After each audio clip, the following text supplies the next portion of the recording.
is Not Sam Wrestling. Introducing your host from New York, here is Sam Roberts. Hello. Welcome to the show, everybody. Welcome to Not Sam Wrestling. I am Sam Roberts. This is my show. I would hope by now you know that. We've got a great show planned. It's a beautiful thing. I love wrestling information. That's what got me to thinking. This was well, I guess it's a shower thought, because where else are you going to have thoughts about Triple H but in the shower? That's not weird, I don't think. But I'm sitting there, right?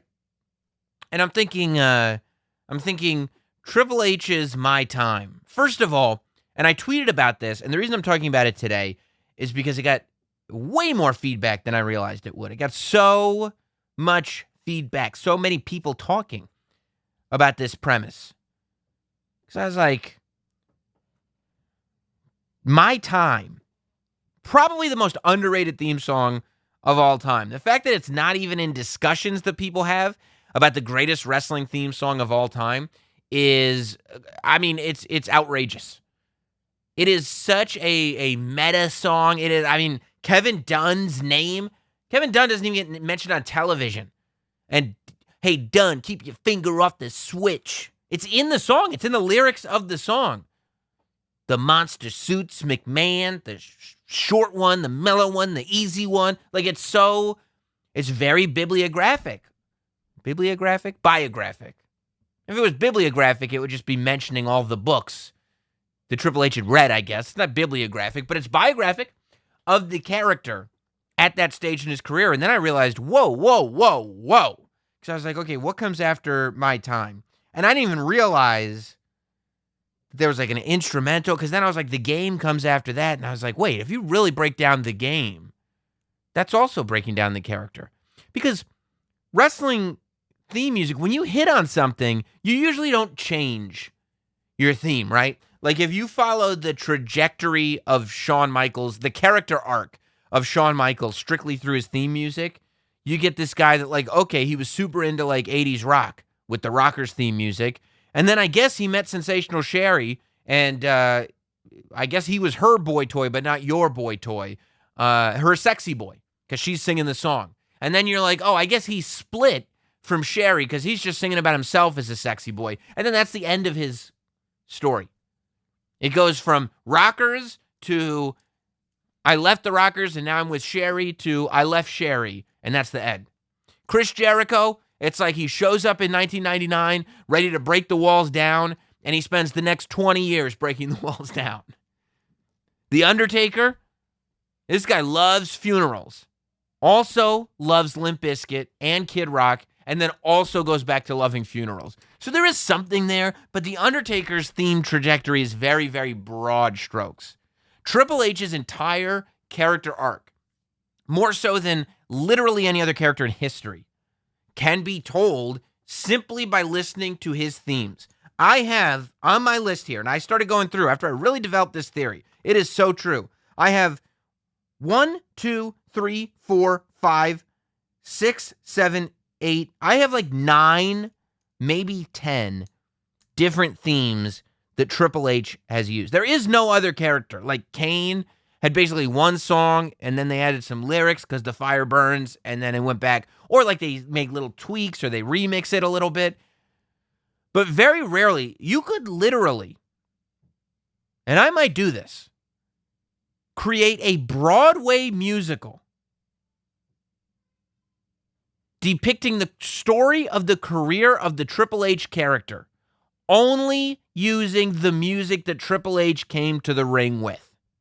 We start in 1995, Hunter Hearst Helmsley. This is also the beginning of the character arc. Yes, Paul Levesque wrestled before he was Hunter Hearst Helmsley as Jean-Paul Levesque, and Terra Ryzing. But those two characters, first of all, Jean-Paul Levesque, I don't even think was Terra Ryzing. So those two characters are independent of each other, and they're certainly independent of the Hunter Hearst Helmsley character. Hunter Hearst Helmsley didn't show up going like, you might know me as Jean-Paul Levesque. No. He didn't have to put on the French accent anymore. He was Hunter Hearst Helmsley, the Greenwich Blue Blood. That is the beginning of the story of Triple H. And it's that very, Din, din, din, din, din, da, da, da, da. It's like almost like something out of a cartoon almost. It's very of the time to WWE. It adds very much. It's very gimmicky. It's very gimmicky. It's over the top. It's living, breathing cartoon character. That's where WWE was at the time. That's where Hunter Hearst Helmsley was at the time. He tied his hair back with a ribbon. He wore a riding jacket to the ring. He bowed. He curtsied before everybody. I mean, it was hit the nail on the head. Greenwich Blue Blood character, right? Something out of a storybook. And you can completely hear that entire character in the theme song. You just listen to the theme song, and that's the character that comes to mind. You don't even need lyrics for it. In 97, the Triple H character begins the evolution. This is before DX. Before DX, Triple H starts coming out to Beethoven's Ninth Symphony.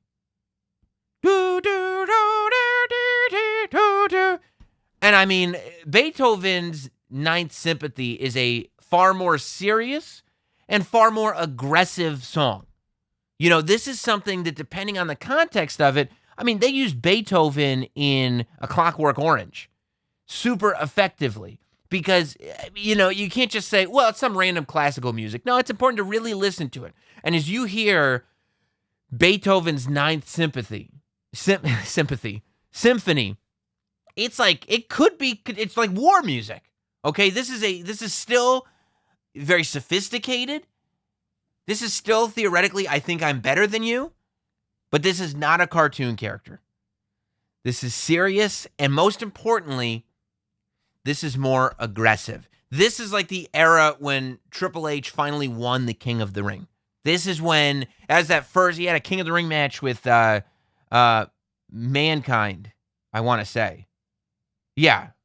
And it was like that. It was the beginning of the far more aggressive side of Triple H. It was when Hunter Hearst Helmsley started to kind of morph into Triple H. I mean, keep in mind, when Triple H was in DX, when DX started and it was Triple H and Shawn Michaels, it wasn't full on Triple H jeans and DX t-shirt. It was still elements of Hunter Hearst Helmsley in that character. His robe was green, but he still came to the ring in a crushed velvet robe.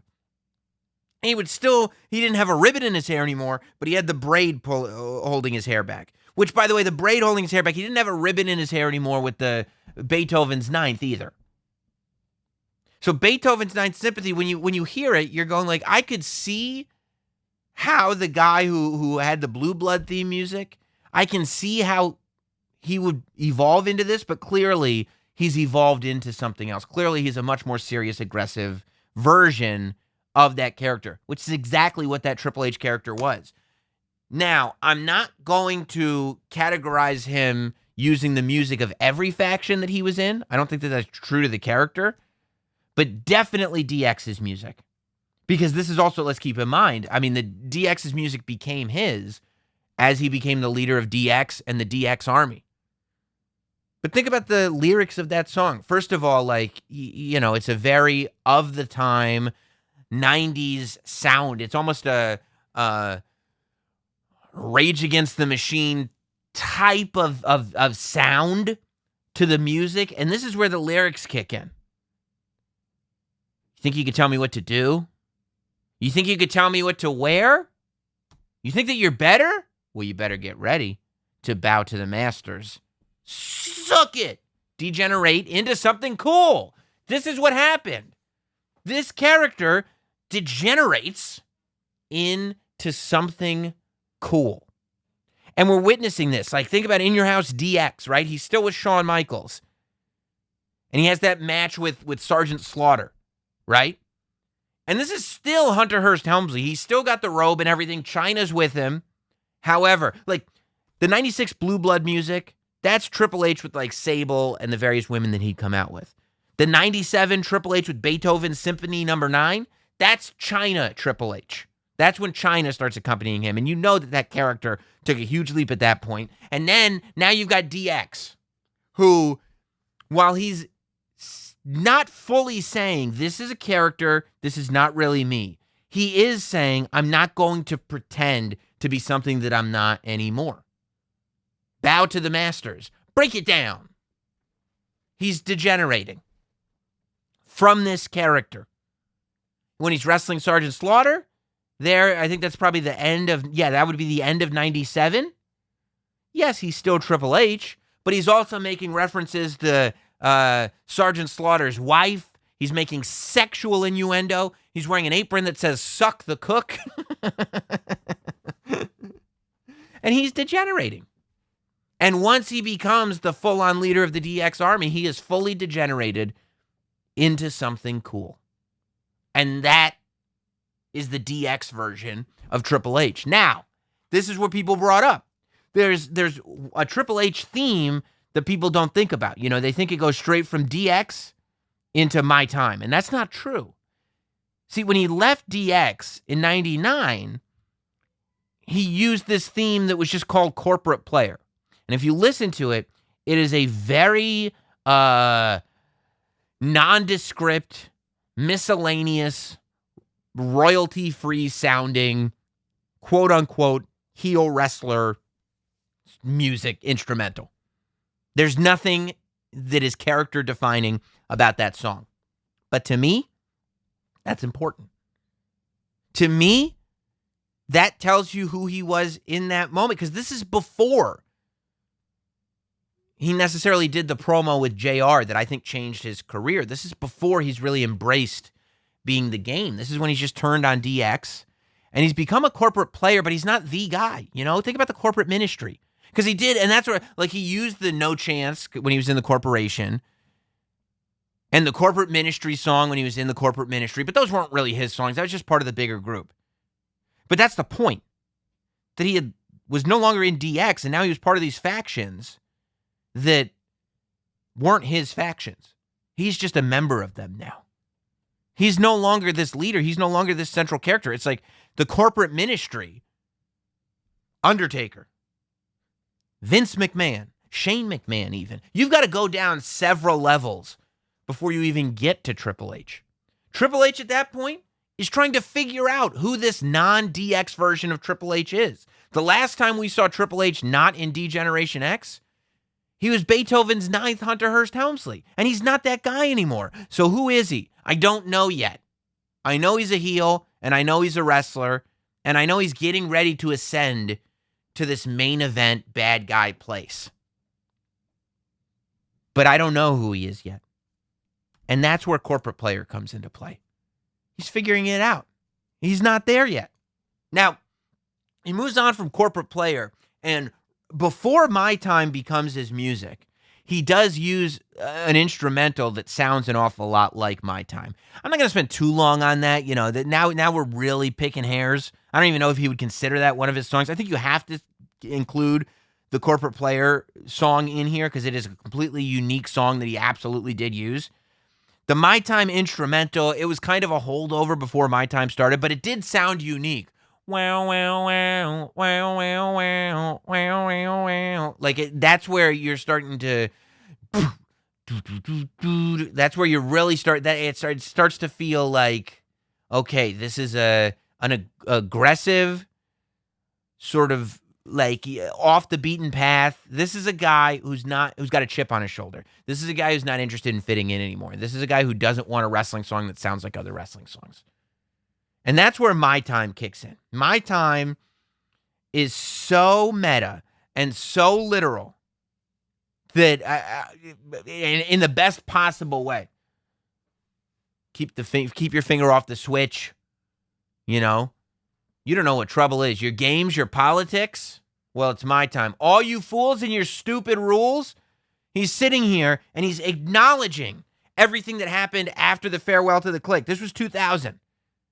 So he's sitting here and he's going, I did everything. You give us the shout, we'll give you nothing. I did everything you guys wanted. I maintained DX. You lost the biggest star in the company. That was the focal point of a huge moneymaker in D-Generation X. And not only did I maintain it, I would say I made it better. I did everything that you guys wanted. And still, Austin, Rock, Undertaker, I'm not one of these guys. Well, it's my time now. It's my time now. And you're sitting there going like, yeah, like you could just see it. You can see where all these songs have built to at this time. And then he goes back to using an instrumental, which is great to me. I love that he used an instrumental for My Time after My Time, because now that period of his career is like, we're acknowledging, yeah, like you got here. You know, that's later in 2000, I guess. But at that point, you're saying, yeah, I mean, we don't have to announce that it's your time anymore because you're not breaking through. You broke through. You were effective. You got here. And that's when everything changes. Boom, boom. It's time to play the game. And Lemmy comes on. And the song is just so good. And it's cerebral. And it sticks with you. And it's just a good song outside of wrestling. But then you listen to the lyrics. It's all about the game and how you play it. It's all about control and if you can take it. This is now Triple H again. We're going meta. We're tipping our hat to everything that everybody's complaining about on the internet. In My Time, he's calling out the politics. In My Time, he's calling out the fact that there's all these political games going on and there's people trying to hold him back. Well, now in the game, he's saying that he not only has he gotten there, not only has he gotten to the point that it's his time, but he's figured out the politics. Now he's played it. And he's taken control all the way. And you're sitting there going like, are we talking about the character? Or are we talking about the guy who behind the scenes is rising up in power inside the WWE? And how did that happen? And how did he figure all this out? Well, this is the true cerebral assassin. This is the game. This is somebody who's not sitting there going like, hey, I've done everything you've ever wanted. This is the guy saying now we're at a point in this career where you have to meet me at my level. I'm the standard bearer now. You see? It's a completely different phase in his career. And it's all explained within Lemmy's words and the feeling that you get when it... That's why he still uses it to this day. Of course, 2003, I believe the song is called Line in the Sand. But that's Evolution's song. Evolution is a mystery. See, the game has now evolved even past being just the game. In Evolution, he's talking about not only the evolution of Triple H, but the evolution of the whole business. And how now he's gotten to this place where he's going to be able to craft the business around his vision. Now it's not just about Triple H reaching the heights that Triple H wants to reach. It's about Triple H putting all the people in place that need to be in place. That song explains who Triple H is in that period of time, where he's using the influence of the Nature Boy Ric Flair, where he's positioning Randy Orton to be powerful, but not too powerful. Powerful enough that it will benefit Triple H and he'll be a good soldier, but not too powerful. And he's positioning Batista, where he'll be powerful, but not too powerful. Powerful enough to benefit Triple H, but never more powerful than Triple H. He's now using superstars, the up-and-comers, and even the legends, like Ric Flair as his pawns. Evolution, Line in the Sand, while yes, this is the faction theme of the whole group, when you really listen to it, I believe the story that's being told here, because ultimately when you look at that faction and you look at who Triple H was in that period of time, that's when he is fully turned. He's no longer like, I mean, that's when he started feathering his hair. That's when he started wearing the Nature Boy suits. That's when he shaved all the facial hair, and he was just shameless about the fact that the industry was his now. Whether you like it or not, the industry was his. That's when he started leaning in to all the people on the internet that didn't like him anymore. Okay. Now I will show you, I will give you everything that you don't like about me. If you're not going to like me, you're going to see why. And that's all explained in the song. And then it's another 10 years, I believe, somewhere around there. It's 2012, 2013, when the final Triple H song comes out. And that's when you know that this has all been effective. The Blue Blood became the aggressive, serious competitor that he needed to be. He then decided that everybody's going to have to bow down to the masters. You're not going to tell me what to do. You're not going to tell me what to wear, and you could suck it. Then he realized that he had to be out on his own, but he wasn't exactly sure who he was until he had just decided that he had played all the games. It wasn't about impressing the right people anymore. Now it was time to take it. Now it was time to take his spot as the number one guy in WWE because it was his time. And then he achieved that. And he walked around and he owned it. Once he had achieved it, he owned it and he held on to it. And then he realized that he had achieved a certain amount of power, that the system became his, that he became the standard bearer, that it wasn't up to him to fight against the politics anymore. He was the politics. It wasn't about fighting against the control. It was about taking the control, and he had taken it because he is the game now. This impossible thing to reach, he was the thing that was the impossible thing to reach. That's his role now. And he became a person that evolved into somebody that was manipulating the entire industry to work in his favor, that was using legends, that was using young up-and-comers to all be in his favor. And it all worked. And the industry belonged to him. And he had all the power. And once he had all the power, the announcement was made. Behold, the King of Kings. Dun, dun. Bow down to the king. And there you have it. With the King of Kings, the musical journey is the same character arc that the Triple H character went through in the WWE. There is no other competitor that has that. There is no other superstar that has anything like that. If you can think of any, hashtag Notsam Wrestling, tweet me at Notsam. Tell me that I'm forgetting somebody because there is no other character. Roman Reigns. He finally got a new song. It's only his second song. And he's gone through many, many phases. Triple H is a Broadway musical. And that's next. WWE, you give me the rights to these songs, I'll come back to you with a stage show, the likes of which you have never seen before. Broadway's coming back. New York is opening back up. You thought WWE The World was a hot spot in Times Square? Wait till Triple H the Musical debuts on Broadway. Then you're really going to know. I'm the game. Speaking of the game, before we get to today's interview, we got to talk about what happened on SmackDown. Pat McAfee on the call, Michael Cole on the call.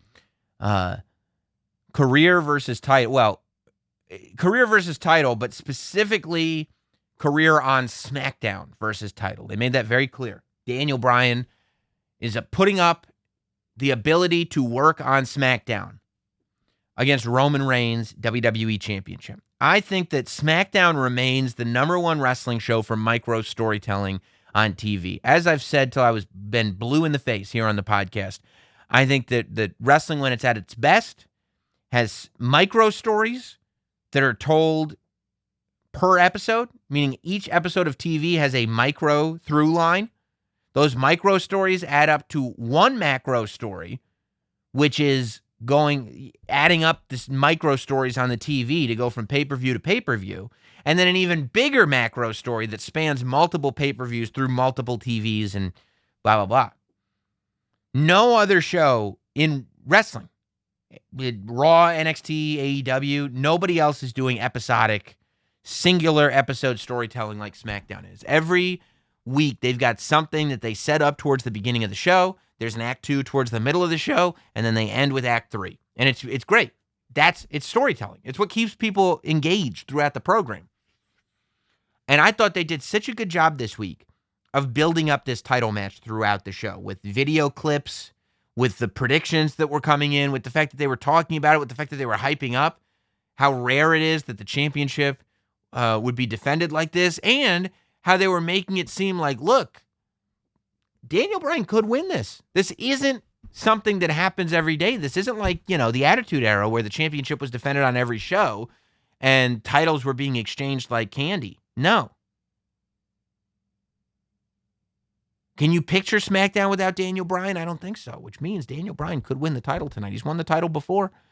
Wouldn't be the craziest thing that's ever happened. But Roman comes in and chokes out Daniel Bryan. Roman gets the win over Daniel Bryan, clean as a whistle. Anybody that's been complaining that, which I have not, I think Roman cheating and getting help to win matches adds to the character that Roman Reigns has right now. But I know there are some, and there have been some in our Patreon Discord room that haven't enjoyed that the finishes haven't been clean. Well, you got a clean-ass finish on SmackDown. Daniel Bryan is not on SmackDown anymore.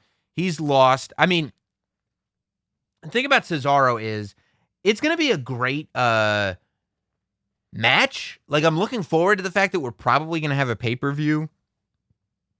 I would imagine it'll be WrestleMania Backlash, headlined by Roman Reigns versus Cesaro. But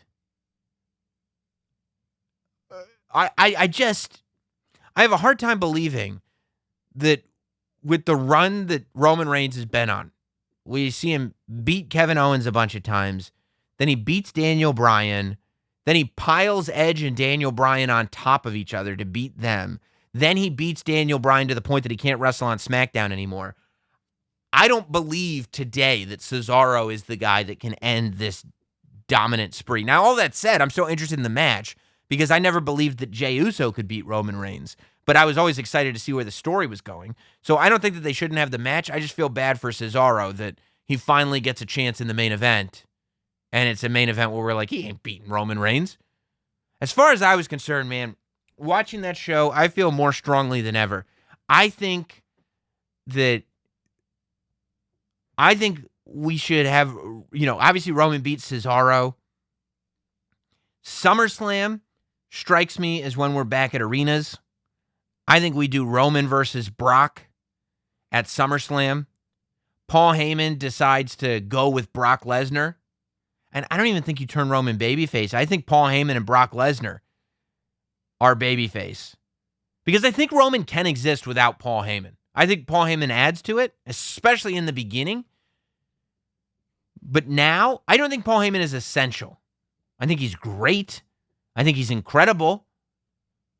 But I think it could be really interesting if Paul leaves Roman, joins Brock Lesnar, and then Roman beats Brock Lesnar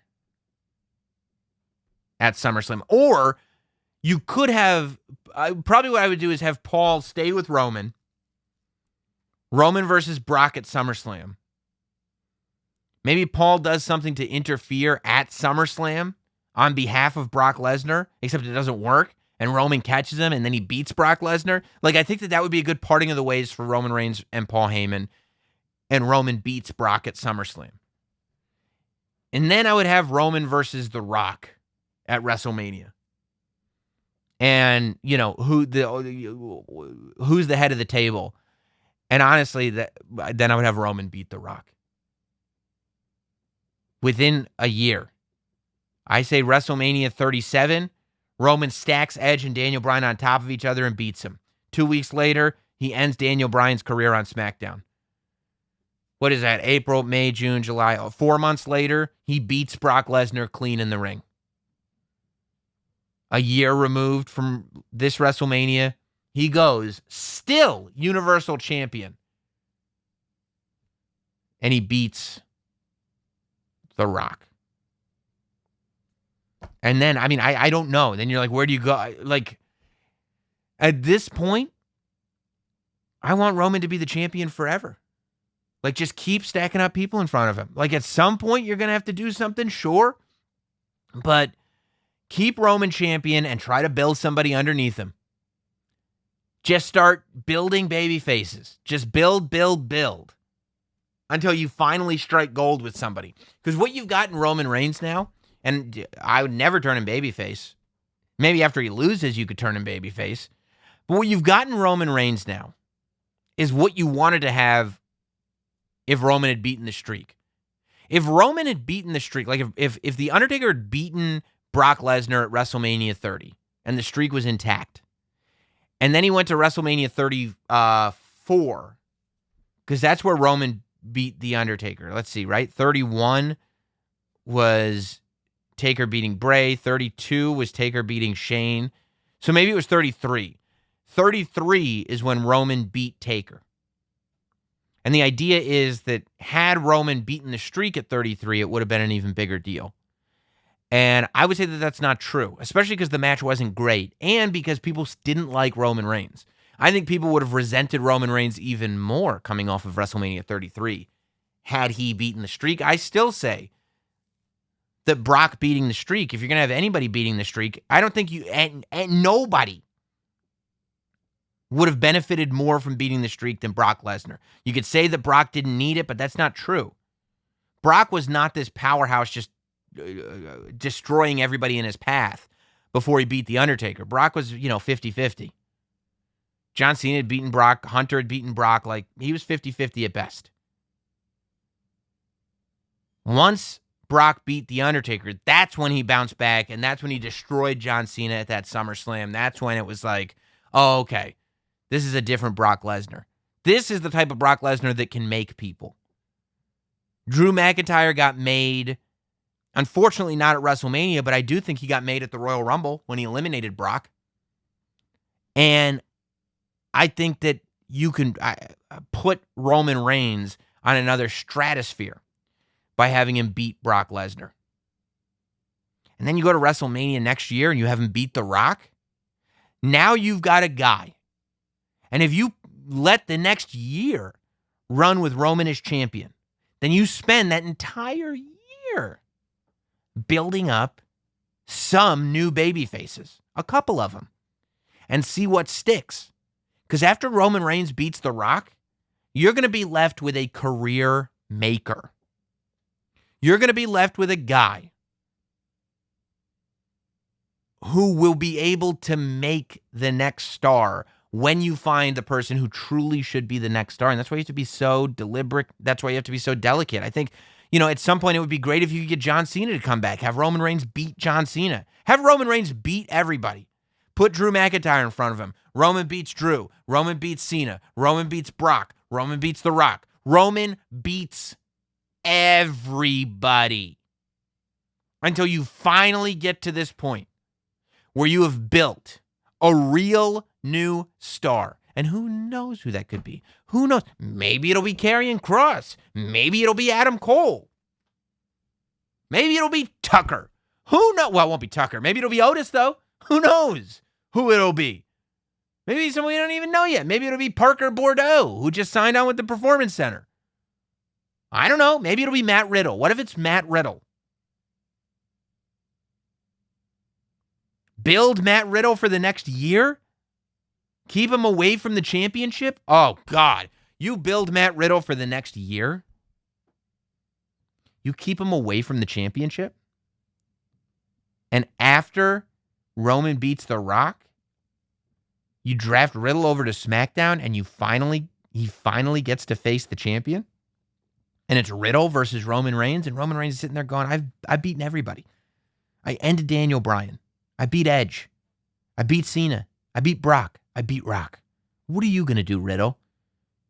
Bro, I'm going to win the title. And then Riddle wins the championship? You've got a star. You got a star. But in the meantime, here's going to be the beauty of it. It's going to be so much fun watching Roman Reigns beat everybody. So that's where you got Roman. Daniel Bryan, on the other hand, the question is, where is he going? He's been doing interviews, talking about the fact that he wants to work in other promotions. I don't think that's a bad idea at all. I think that would be a great idea. I think he can't be on TV, but he could be on Fight Network, or the Fight TV. He could be on pay-per-views and stuff like that. I think Daniel Bryan should show up at the next Bloodsport. I think Daniel Bryan should be at Joey Janela's Spring Break. Do some GCW stuff. Daniel Bryan in a Ring of Honor ring, I think would be a good thing. Daniel Bryan in an MLW ring would be a good thing. Use Daniel Bryan to not only strengthen the industry, but to build that following. I would keep Daniel Bryan far away from Raw. I would put him on NXT for sure. For sure. Have Bryan on NXT. And then you know what you do? You bring Finn Balor back to SmackDown. I would, within the next month, here's what I would do. I would put Daniel Bryan on NXT, maybe heading towards the next takeover. When would you say the next takeover is? It hasn't been announced. It's May now, so say June. It'll be the end of May or beginning of June or something like that. There'll be another takeover. So within 2 or 3 weeks, Daniel Bryan shows up on NXT TV, and we build towards maybe it's Kyle O'Reilly versus Daniel Bryan, Adam Cole versus Daniel Bryan. Maybe it's Johnny Gargano versus Daniel Bryan. Johnny Gargano versus Daniel Bryan for the North American Championship. I'm getting excited with myself now. In the meantime, after Survivor Series, In Your House, Great American Bash, WrestleMania Backlash, Roman beats Cesaro, and he goes, I've beaten everybody. And then Finn Balor's music hits. And Finn Balor shows up on the SmackDown after SummerSlam Backlash. And he reminds Roman Reigns, I've been Universal Champion before. Roman, I can't remember. Who was the guy that I beat to get the opportunity to fight for that title? Roman, who was the guy that I beat on my very first match on Monday Night Raw, Roman? What makes you think just because you're on Friday that won't happen again? You're the head of the table? Oh, no, Roman. This is my table. And Finn Balor is here. I would start a rivalry between Finn Balor and Roman Reigns on SmackDown and have Daniel Bryan as your North American champion on NXT. In the meantime, Daniel Bryan can go and, work smaller shows as well as the indies start to work up over the summer. And then I think you got a hot summer. If you spend the summer with Finn Balor and Roman Reigns, eventually leading to Roman Reigns and Brock at the end of the summer, and you got Daniel Bryan just going on the run of all runs in NXT and then starting to pop up on the indies, you may be onto something, folks. You may be onto something. But I'll tell you.